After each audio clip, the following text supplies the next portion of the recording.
Viva Voz, com Vera Magalhães.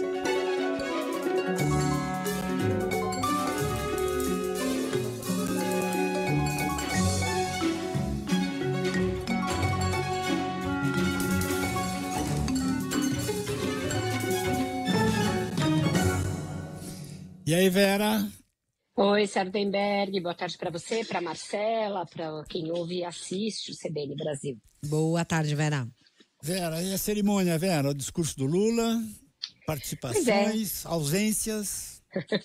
Pois é, tudo conta uma história, né, Sardenberg? Quem foi, quem não foi, quem falou, quem não falou. Foi realizado hoje o ato aí, não é a celebração, mas em lembrança ao 8 de janeiro, os 2 anos do 8 de janeiro, em que se procurou mostrar que a democracia saiu fortalecida. Esse foi o slogan escolhido. Acho que já temos aí o primeiro ato envelopado, por assim dizer, pelo futuro secretário de comunicação do governo, o Sidônio Palmeira, e a gente tem alguns simbolismos, né? Primeiro, o que salta aos olhos é um certo oportunismo de aproveitar o nome do livro do Marcelo Rubens Paiva e do filme do Walter Salles Jr., Ainda Estou Aqui, ali para aproveitar a onda em torno do filme para o presidente usar isso no discurso, né? Tudo bem que tanto o filme e o livro quanto a resistência ao 8 de janeiro são eventos da mesma natureza. Mas eu achei um pouco descabido, acho que poderíamos passar sem essa citação tão ali literal do filme e do livro. Mas o presidente falou contra, enfim, o que foi feito, lembrou que se tratou de uma tentativa de solapar a democracia, chamou os perpetradores dos atos de golpistas, pelo nome, portanto, que eles têm, exaltou o trabalho do Supremo Tribunal Federal e nominalmente do ministro Alexandre de Moraes, com quem fez uma brincadeira em torno do apelido, né, do Xandão, enfim, deixou claro que a ideia de lembrar os 2 anos, além de entregar as obras de arte, os outros itens do patrimônio histórico que tinham sido vandalizados pelos bolsonaristas em 8 de janeiro de 2023, também reforçar a ideia de que não se pode ter condescendência e de que não se pode ter anistia. E eu acho que aí a gente começando a analisar quem foi e quem não foi, o grande comparecimento de ministros do Supremo à cerimônia, apesar do presidente Luiz Roberto Barroso não ter ido, ele só mandou um vídeo, mostra um tribunal com uma composição majoritariamente favorável ao prosseguimento das investigações, das punições, das prisões, das condenações de quem participou do 8 de janeiro e também de quem participou dos atos anteriores ao 8 de janeiro, ainda na vigência do governo Jair Bolsonaro. Então, o Supremo pode não estar fechado em seus 11 ministros nessa ideia, mas tem uma maioria muito sólida nesse sentido de manter as punições e de não ceder a quaisquer tipo de pressões e apelos por anistia ou por um abrandamento das penas, as várias teses que a direita bolsonarista tenta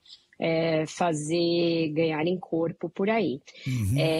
Estavam lá Carmen Lúcia, o próprio Alexandre de Moraes, o ministro Fachin, então muitos deles presentes e alguns deles discursando, portanto, um Supremo com maioria folgada para dar prosseguimento às ações e aos julgamentos e condenações na maioria dos casos. Então, e aí a gente falando quando a gente fala das ausências, a gente olha para o outro vértice desse triângulo dos 3 poderes, que é o legislativo, porque nem o presidente da Câmara nem o do Senado compareceram, ambos alegaram compromissos anteriormente assumidos, o Pacheco de fato está no exterior, o Arthur Lira consta que esteja em Alagoas, mas tem aí um componente que explica a ausência, principalmente do Lira, que é não criar nenhum tipo de atrito com os bolsonaristas às vésperas da eleição das mesas da Câmara e do Senado.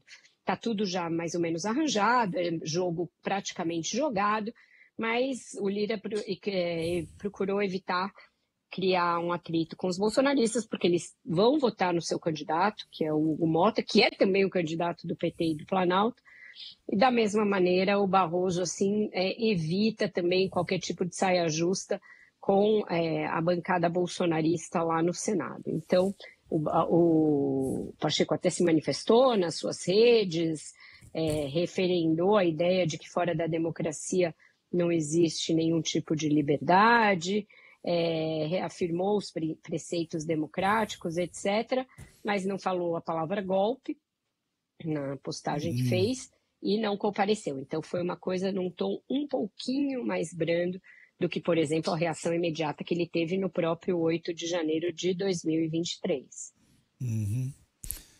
E a referência aos militares?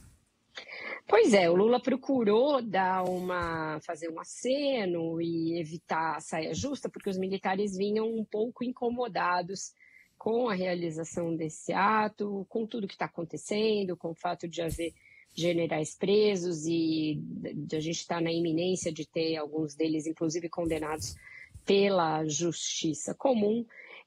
Então, ele procurou fazer um aceno. Ele agradeceu a presença do comandante Tomás Paiva, que é o do Exército, também dos comandantes da Marinha e da Aeronáutica. Enfim, isso foi com o sentido de mostrar que não se trata de uma solenidade contra os militares, e sim a favor da democracia. Ele agradeceu ao Zé Múcio, enfim, fez toda aquela uma formalidade, né, de saudação, mas isso não afasta de todo um certo mal-estar que está acontecendo, mal-estar pela saída próxima do Múcio da defesa. Ele é considerado ali uma pessoa que conseguiu angariar a confiança dos militares, por esse fato de os militares irem ao Banco dos Réus no Supremo Tribunal Federal, e isso está próximo, e também pelas medidas recentes anunciadas pelo Ministério da Fazenda, que mudaram algumas prerrogativas que os militares tinham e que também não foi totalmente digerida ainda, Sardenberg. Tá certo. Vera Magalhães, obrigado, Vera. Até amanhã e até logo mais no Ponto Final. Até amanhã, espero que com imagem, eu ando com problema técnico, por isso que eu não estou pondo a minha cara aí do lado de vocês, mas mais tarde eu estou aí no estúdio no Ponto Final. Combinado, Vera. Um beijo, até amanhã. Beijo.